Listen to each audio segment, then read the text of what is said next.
Dear students, നമ്മൾക്കിന്ന് ഒരു പുതിയ chapter പഠിക്കാം. 10th ചാപ്റ്ററാണ് ബ്ലാങ്കറ്റ് ഓഫ് ദി എർത്ത്. നിങ്ങളുടെ പുസ്തകം കൂടി എടുത്ത് വയ്ക്കുക. നമുക്ക് പാഠഭാഗത്തേക്ക് പ്രവേശിക്കാം. ആദ്യമായിട്ട് നിങ്ങളുടെ ടെക്സ്റ്റിൽ തന്നിരിക്കുന്ന ഒരു പ്ലഡ്ജാണ്. നമുക്ക് നോക്കാം എന്താണ് പ്ലഡ്ജ് എന്ന്. In the occasion of this environment day, I pledge I will protect and maintain our environment. I will plant a sapling this day and neuter it till it grows up. ഇതാണ് നിങ്ങൾ ഓർമ്മിക്കുന്നുണ്ടാകുമല്ലോ. അതായത് നമ്മുടെ world environmental day, ലോക പരിസ്ഥിതിയോടനുബന്ധിച്ച് school അസംബ്ലിയിൽ നിങ്ങൾ ചൊല്ലിയ പ്രതിജ്ഞാ വാചകമാണ് മുകളിൽ നൽകിയിട്ടുള്ളത്. Have you ever thought of the logic in planting trees as part of conservation of environment?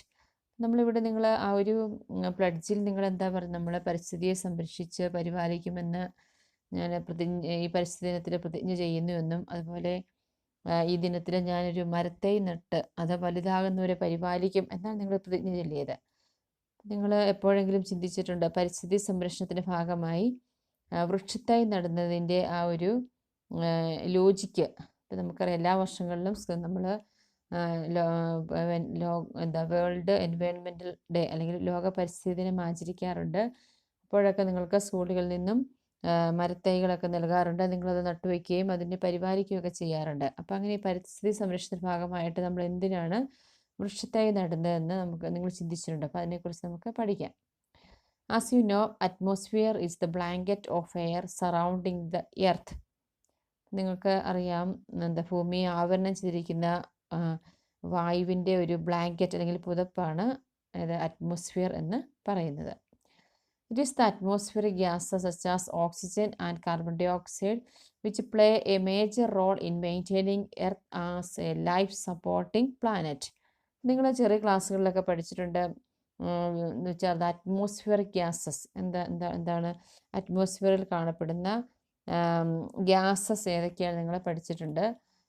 എന്തൊക്കെയാണ്? ഓക്സിജന്, കാർബൺ ഡൈ ഓക്സൈഡ്. ഓക്സിജന്, കാർബൺ ഡൈ ഓക്സൈഡ് എന്നീ രണ്ട് ഗ്യാസസാണ് എർത്തിലെ ഒരു ലൈഫ് സപ്പോർട്ടിംഗ് പ്ലാനറ്റ് അല്ലെങ്കിൽ ജീവഗ്രഹമായി നിലനിർത്താൻ മുഖ്യ പങ്ക് വഹിക്കുന്നത്. അപ്പം നിങ്ങൾ ഓർത്തിരിക്കുക ഏതൊക്കെ ഗ്യാസസാണ്. അറ്റ്മോസ്ഫിയറിൽ പല ഗ്യാസസും ഉണ്ട്.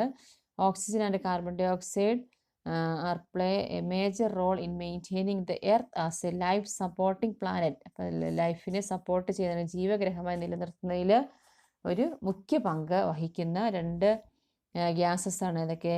Oxygen and carbon dye oxide.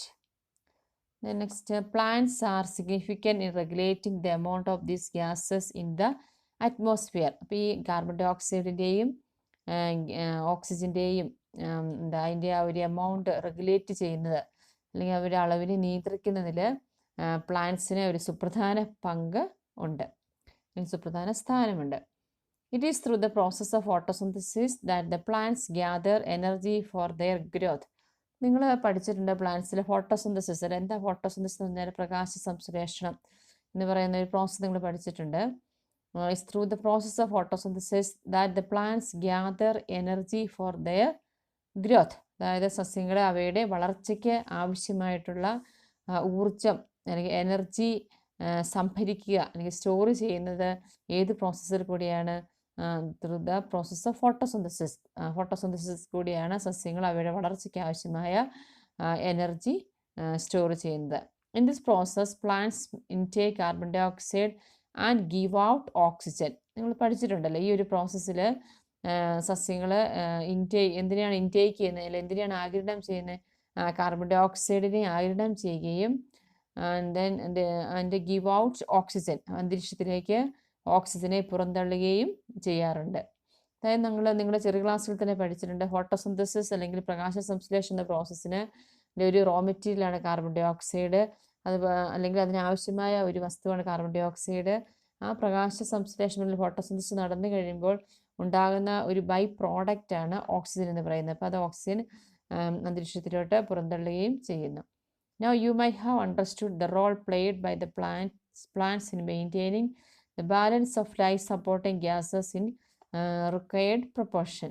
അപ്പോൾ നിങ്ങൾക്കിപ്പോൾ ഇതിൽ നിന്ന് നിങ്ങൾക്ക് മനുഷ്യനും മറ്റ് ജീവജാലങ്ങൾക്കും ആവശ്യമായ പ്രാണവായു വായുവിൻ്റെ അളവ് റെഗുലേറ്റ് ചെയ്യാൻ അല്ലെങ്കിൽ സന്തുലിതമായി നിലനിർത്താൻ പ്ലാന്റ്സ് വഹിക്കുന്ന പങ്ക് നിങ്ങൾക്ക് ഇപ്പോൾ മനസ്സിലായി കാണും. അതെങ്ങനെയാണ് പങ്ക് വഹിക്കുന്നത്?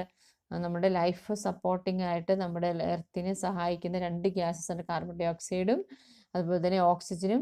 പ്ലാന്റ്സ് കാർബൺ ഡൈ ഓക്സൈഡിനെ ഇൻടേക്ക് ചെയ്യുകയും ഓക്സിജനെ ഗിവ് ഔട്ട് ചെയ്യുകയും ചെയ്യുന്നു. അപ്പോൾ അങ്ങനെ അറ്റ്മോസ്ഫിയറിലെ ഓക്സിജൻ്റെയും കാർബൺ ഡൈ ഓക്സൈഡിൻ്റെയും അളവ് മെയിൻറ്റെയിൻ ചെയ്യാൻ അല്ലെങ്കിൽ നിലനിർത്തുന്നതിന് സഹായിക്കുന്നത് പ്ലാന്റ്സ് ആണ്. Let us see the constituents of the atmosphere other than the gases such as oxygen and carbon dioxide and also their significance. നമ്മൾ നേരത്തെ പഠിച്ചു എന്താണ് അന്തരീക്ഷത്തിൽ അല്ലെങ്കിൽ അറ്റ്മോസ്ഫിയറിലെ മേജർ ഗ്യാസസ് ആയിട്ട് വരുന്ന കാർബൺ ഡൈ ഓക്സൈഡ്, ഓക്സിജൻ. അപ്പോൾ ഇത് കൂടാതെ ഈ ഗ്യാസസിനെ കൂടാതെ ഏതൊക്കെ ഗ്യാസുകളാണ് ഏതൊക്കെ വാതകങ്ങളാണ് അന്തരീക്ഷത്തിലുള്ളതെന്നും അവയ്ക്ക് ഓരോന്നിനും ഏതെല്ലാം വിധത്തിൽ പ്രാധാന്യം അർഹിക്കുന്നുവെന്ന് നമുക്ക് നോക്കാം. Next topic atmospheric composition. അന്തരീക്ഷ സംരചന അല്ലെങ്കിൽ അന്തരീക്ഷത്തിലെ കണ്ടന്റുകൾ ഏതൊക്കെയാണെന്ന് നമുക്ക് നോക്കാം. Then gases, moisture and dust particles are the major constituents of our atmosphere that blanket our earth. നമ്മൾ നേരത്തെ പഠിച്ച് ഭൂമിയുടെ ഒരു പുതപ്പ് അല്ലെങ്കിൽ ബ്ലാങ്കറ്റ് ആയിട്ട് ആക്ട് ചെയ്യുന്നതാണ് അറ്റ്മോസ്ഫിയർ. ഭൂമിക്ക് ചുറ്റും ഒരു പുതപ്പ് പോലെ നിലകൊള്ളുന്ന നമ്മുടെ അന്തരീക്ഷത്തിൽ എന്തൊക്കെ കോൺസ്റ്റിറ്റ്യുവൻസ് അല്ലെങ്കിൽ എന്തൊക്കെ ഘടകങ്ങളാണ് കാണുന്നത്? ഗ്യാസസ്, വാതകങ്ങൾ, അതുപോലെ മോയ്സ്ചർ ജലാംശം, ആൻഡ് ഡസ്റ്റ് പാർട്ടിക്കിൾ, അതുപോലെ പൊടിപടലങ്ങൾ. അപ്പോൾ നിങ്ങൾ ഓർത്തിരിക്കുക major constituents of our atmosphere ഏതൊക്കെയാണ്? Gases, moisture and dust particles are the major constituents of our atmosphere. It is the gravitational attraction of the earth that holds the atmosphere close to the earth. നമുക്ക് എങ്ങനെയാണ് ഈ ഡസ്റ്റും അല്ലെങ്കിൽ ഗ്യാസും മോയ്സ്ചറൊക്കെ എർത്തിനോട് ചേർന്ന് ചേർന്ന് നിർത്തുന്നത് എങ്ങനെയാണ്? It is the gravitational force. എന്താണ് ഗ്രാവിറ്റേഷണൽ ഫോഴ്സ് എന്ന് പറഞ്ഞാൽ? ഭൂഗുരുത്വ ബലം അല്ലെങ്കിൽ ഗ്രാവിറ്റേഷണൽ അട്രാക്ഷൻ. ആ ഭൂഗുരുത്വമാണ് ഭൂമിയോട് അവയെ ചേർന്ന് നിൽക്കുന്ന ഭൂമിയുടെ ആ ഒരു അട്രാക്ഷനാണ്, ഭൂഗുരുത്വമാണ് അവയെ ഭൂമിയിലോട് ചേർത്ത് നിർത്താനായിട്ട് സഹായിക്കുന്നത്. Next one is the atmospheric gases. നമുക്ക് നോക്കാം അന്തരീക്ഷ വാതകങ്ങൾ ഏതൊക്കെയാണ്. Then familiarize the major gases in the atmosphere and their proportionate volume by observing the given table 10.1 and diagram 10.10. നിങ്ങളുടെ atmospheric gases. Familiarize the major gases in the atmosphere and their proportionate volume by observing the given table 10.1 and diagram 10.1.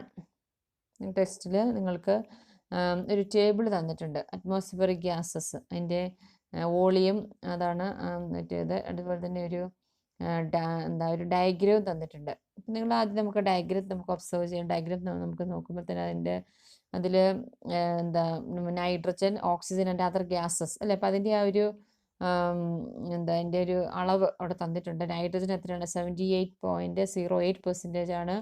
Oxygen 20.95% ആണ്. Other gases ചെറിയൊരു അളവിലാണ് കൊടുത്തിരിക്കുന്നത്. അപ്പം നമുക്ക് അതിൻ്റെ ഒരു ടേബിളായിട്ട് അവിടെ അതിൻ്റെ കൊടുത്തിട്ടുണ്ട് gases and volume in percentage. ഇപ്പം നൈട്രജൻ നമ്മൾ ആദ്യമേ പറഞ്ഞു 78.08 ആണ്. Then oxygen 20.95, argon 0.93, then carbon dioxide 0.037, then ozone 0.01, neon 0.002, helium 0.0005.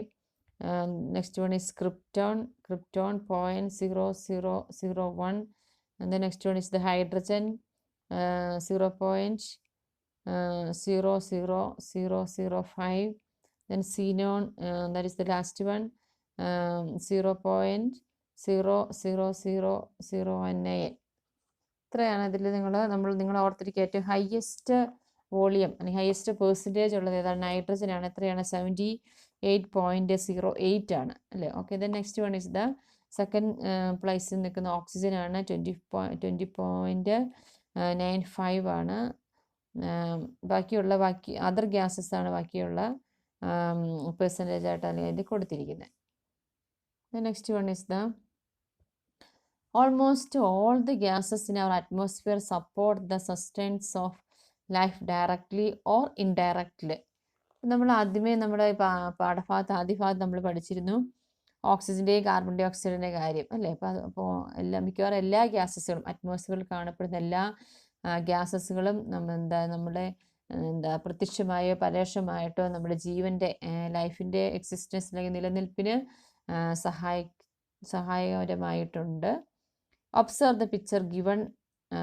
നിങ്ങൾക്ക് വീണ്ടും നിങ്ങൾ ടെക്സ്റ്റിലെ ഫിഗർ 10.2 തന്നിട്ടുണ്ട്. You can notice the importance of gases such as oxygen, carbon dioxide and nitrogen in the existence of life forms. അപ്പോൾ ജീവജാലങ്ങളുടെ നിലനിൽപ്പിന് nitrogen, oxygen and carbon dioxide എന്നീ വാതകങ്ങൾക്ക് എത്രമാത്രം ഇമ്പോർട്ടൻസ് അല്ലെങ്കിൽ എത്രമാത്രം പ്രാധാന്യമുണ്ടെന്ന് നമുക്ക് നോക്കാം. നിങ്ങൾ ടെക്സ്റ്റിൽ ഡയഗ്രാംസ് കൊടുത്തിട്ടുണ്ട്. ഒന്നാമത്തെ ഡയഗ്രാം റെസ്പിറേഷനാണ്. നിങ്ങൾ റൈറ്റ് സൈഡിൽ കൊടുത്തിരിക്കുന്ന ഡയഗ്രാം ഒന്ന് ഒബ്സർവ് ചെയ്തേ. റെസ്പിറേഷൻ ആ പ്രോസസ്സിൽ എന്താ ചെയ്യുന്നത്? Plants make use of carbon dioxide for photosynthesis. Then man and other organisms make use of oxygen for respiration. Then plants make use of nitrogen for their growth through nitrogen fixation. Plants ഫോട്ടോസിന്തസിസിന് സസ്യങ്ങൾ carbon dye ഓക്സൈഡിനെ ഉപയോഗപ്പെടുത്തുന്നു. അപ്പോൾ ആ ഡയഗ്രത്തിൽ ഒരു ആരോ ഇട്ട് കൊടുത്തിട്ടുണ്ട്. അറ്റ്മോസ്ഫിയറിൽ നിന്ന് carbon dye ഓക്സൈഡിനെ plants absorb ചെയ്യുന്നതിൽ ആഗിരണം ചെയ്യുന്നു. മാൻ and other organisms make use of oxygen four respiration. നമ്മുടെ ശ്വസന പ്രക്രിയയ്ക്ക് അല്ലെങ്കിൽ റെസ്പിറേഷന് വേണ്ടിയിട്ട് മനുഷ്യനും മറ്റ് ജീവജാലങ്ങളും എന്താണ് ഉപയോഗിക്കുന്നത്? ഓക്സിജനെ ഉപയോഗിക്കുന്നു.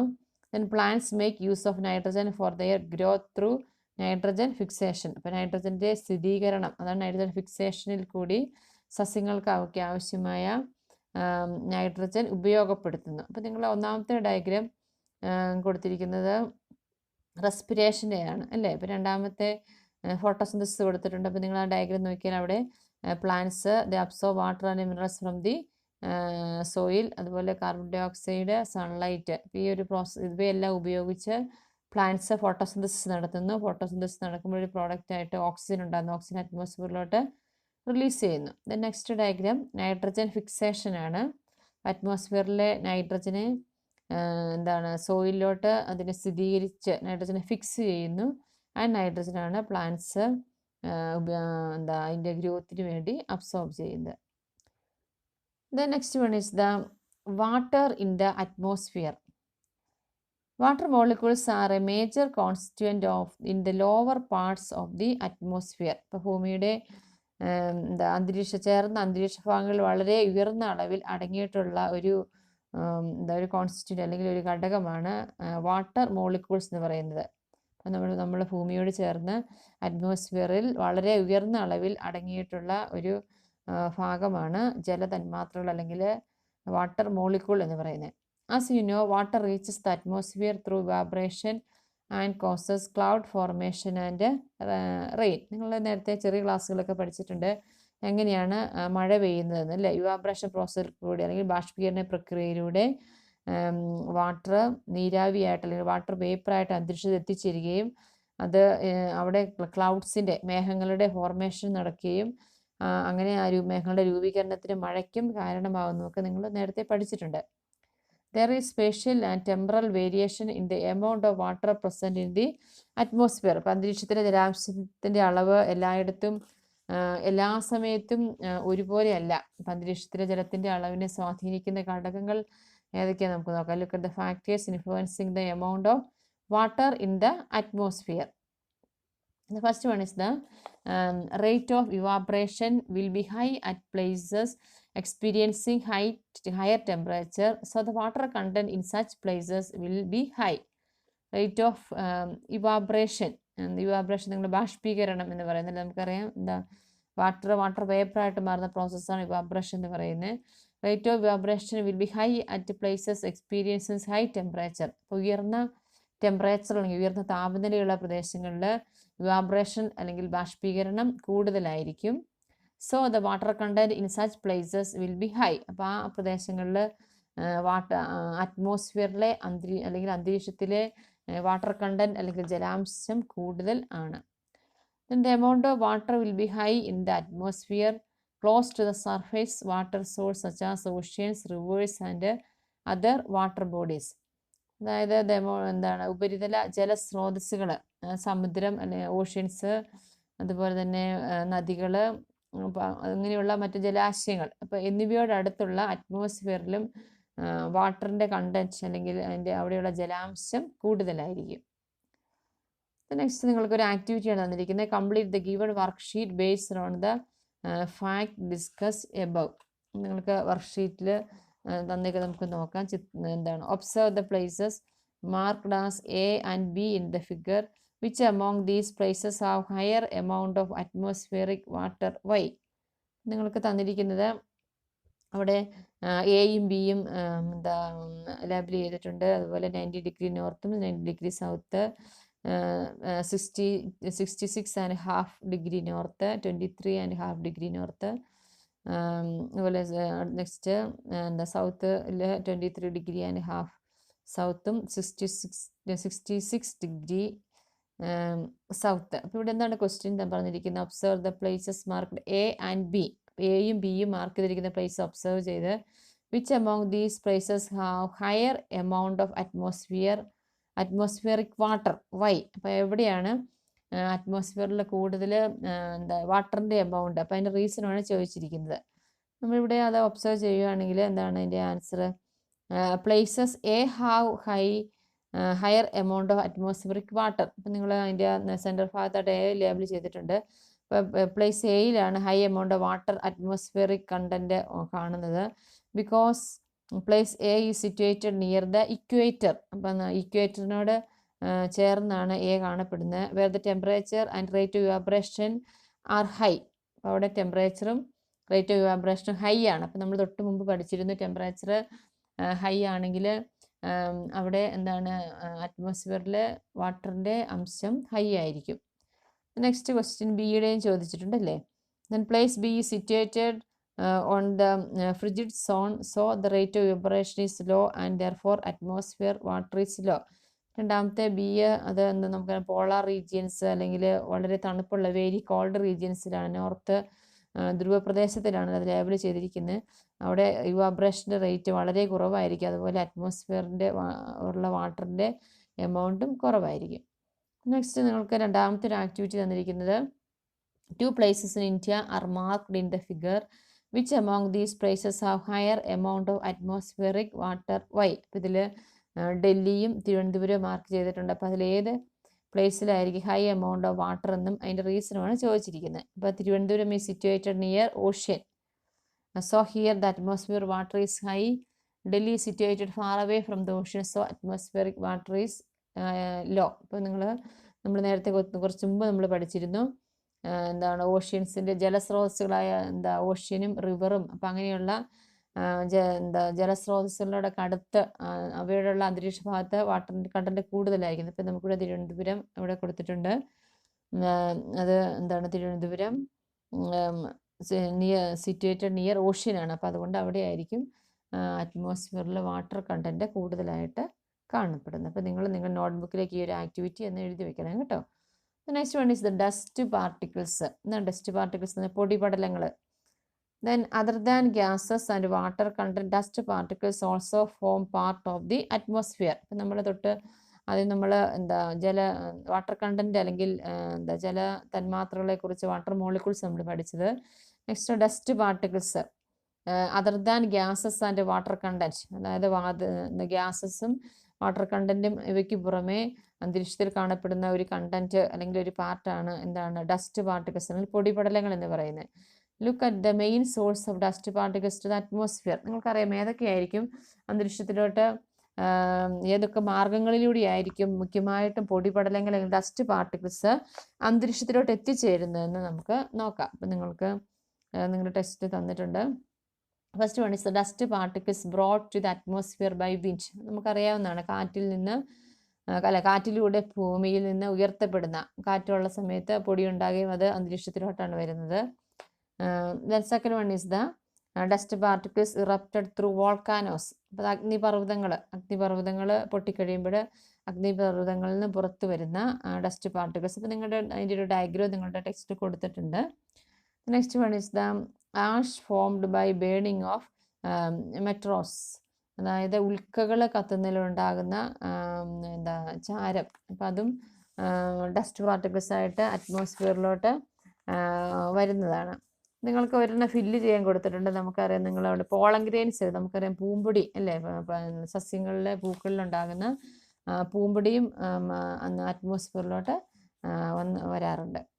Then you have learned that there is frequent condensation concentrating around the fine dust particles in the atmosphere. അപ്പം നിങ്ങൾ നേരത്തെ പഠിച്ചിട്ടുണ്ട്, അറ്റ്മോസ്ഫിയറിലെ നേർത്ത പൊടിപടലങ്ങളെ കേന്ദ്രീകരിച്ച് കണ്ടൻസേഷൻ പ്രോസസ്സ് അല്ലെങ്കിൽ ഘനീകരണ പ്രക്രിയ കൂടുതലായി നടക്കുന്നതായിട്ട് നിങ്ങൾ പഠിച്ചിട്ടുണ്ട്. As the fine dust particles in the atmosphere help in cloud formation, they are called condensation nuclei. അന്തരീക്ഷത്തിലെ ഫൈൻ ആയിട്ടുള്ള നേർത്ത ഡസ്റ്റ് പാർട്ടിക്കിൾസ് അല്ലെങ്കിൽ പൊടിപടലങ്ങൾ ക്ലൗഡ് ഫോർമേഷനെ, മേഘരൂപീകരണത്തിന് സഹായിക്കുന്നുണ്ട്. അതുകൊണ്ട് അതിന് നമുക്ക് ആ ഒരു പ്രോസസ്സ് നമ്മൾ പറയുന്ന പേരാണ് കണ്ടൻസേഷൻ ന്യൂക്ലി എന്നാണ് നമ്മൾ ആ ഒരു പ്രോസസ്സിന് പറയുന്നത്. നിങ്ങൾക്ക് ഒരു ആക്ടിവിറ്റി ഇവിടെ കൊടുത്തിട്ടുണ്ട്. What is the significance of dust particles in the atmosphere. നമ്മൾ തൊട്ട് മുമ്പ് പഠിച്ചതാണ്. Dust particles in the atmosphere help in the cloud formation. മേഘങ്ങൾ, മഴ പെയ്യാൻ സഹായിക്കുന്ന മേഘങ്ങളുടെ രൂപീകരണത്തിന് ഡസ്റ്റ് പാർട്ടിക്കിൾസ് സഹായിക്കുന്നുണ്ടെന്ന് നമ്മൾ പഠിച്ചിട്ടുണ്ട്. അപ്പോൾ നിങ്ങളത് നോട്ട്ബുക്കിലേക്ക് അതിൻ്റെ ആൻസർ എഴുതി വയ്ക്കുക. Next one, the presence of atmosphere extends to about 10,000 kilometers from the earth surface. അതായത് ഭൗമ ഉപരിതലത്തിൽ നിന്നും 10,000 കിലോമീറ്റർ, 10,000 കിലോമീറ്റർ ഉയരം വരെ നമ്മുടെ അറ്റ്മോസ്ഫിയർ ഉണ്ട്, അന്തരീക്ഷത്തിൻ്റെ സാന്നിധ്യമുണ്ട്. But it is estimated that about 97% of the atmospheric air remains within 29 kilometers from the earth surface. പക്ഷെ എന്നാൽ ആകെ അന്തരീക്ഷ വായുവിൻ്റെ 97%, 97% സ്ഥിതി ചെയ്യുന്നത് ഭൗമോപരിതലം ഏകദേശം 29 കിലോമീറ്റർ ഉയരം വരെയാണെന്നാണ് എസ്റ്റിമേറ്റ് ചെയ്തിരിക്കുന്നത്, കണക്കാക്കപ്പെട്ടിരിക്കുന്നത്. The gases get rarefied with the increasing altitude. അതായത് ഉയരം കൂടുന്തോറും വാതകങ്ങളുടെ അളവ് കുറഞ്ഞു വരുന്നു. ഹൈറ്റ് കൂടുന്തോറും അല്ലെങ്കിൽ ഉയരം കൂടുന്തോറും ഗ്യാസസിൻ്റെ അളവ് കുറഞ്ഞു വരുന്നു. നിങ്ങൾക്ക് അവിടെ ഒരു പർവ്വതാരോഹൻ്റെ ഒരു ഡയഗ്രം കൊടുത്തിട്ടുണ്ട്. നിങ്ങൾക്കൊരു ആക്ടിവിറ്റി കൂടെ കൊടുത്തിട്ടുണ്ട്. എന്താണ്? Why the mountaineers climb Mount Everest take oxygen cylinders with them. അതായത് എവറസ്റ്റ് കൊടുമുടി കയറുന്ന പർവ്വതാരോഹകർ എന്തുകൊണ്ടാണ് ഓക്സിജൻ സിലിണ്ടർ ഒപ്പം കരുതുന്നത്? അപ്പോൾ എന്തുകൊണ്ടാണ്? നമ്മളിപ്പോൾ തന്നെ പഠിച്ചു. എന്താണ്? ഉയരം കൂടുന്തോറും അറ്റ്മോസ്ഫിയറിലുള്ള ഗ്യാസസിൻ്റെ അളവ് കുറഞ്ഞു വരുന്നു. അപ്പം നമുക്കറിയാം എവറസ്റ്റ് എന്ന് പറയുന്ന വളരെ ഉയരത്തിലുള്ള ഒരു പ്ലേസ് ആണ്. അപ്പോൾ അതുകൊണ്ട് അവിടെ ഓക്സിജൻ്റെ അളവ് കുറവാണ്. അതുകൊണ്ടാണ് അവർ ഗ്യാസ് സിലിണ്ടേഴ്സ് ഉപയോഗിക്കുന്നത്, ഓക്സിജൻ സിലിണ്ടറുകൾ അവരുടെ കൂടെ കൊണ്ടുപോകുന്നത്.